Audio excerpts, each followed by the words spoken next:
কুয়াশা হয়েছে যে এই খামার থেকে মানে এদিকে একটু কম, ঠিক আছে?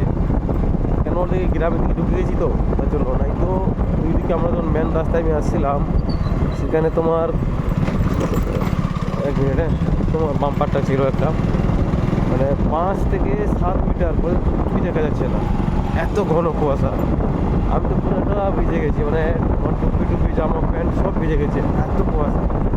আমি মেয়েকে স্কুল ছাড়তে গেছিলাম, মানে সেখান থেকে মানে সেখান থেকে হয়েছে তোমার 5 কিলোমিটার, এইদিকে 3 কিলোমিটার, মানে খুব ঘন কুয়াশা।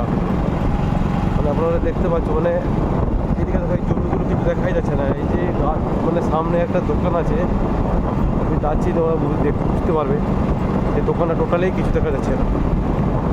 তার মানে বুঝতে পারছেন যে কত ঘন কুয়াশা হয়েছে। আর এখন টাইম হয় কারিবন 7:30-8টা বেজে গেছে,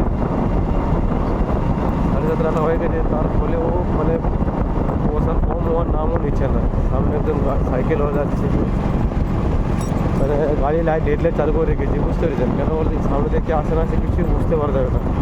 সামনে কয়েকজন যাচ্ছে, সাইকেলে যাচ্ছে, মানে সাইকেলে যাচ্ছে কয়েকজন, দেখাই যাচ্ছে না। আমি দেখতে পাচ্ছি, মানে ক্যামেরায় তো ক্যাপচারই হবে না, এতটা যে মানে এতটা কুয়াশা।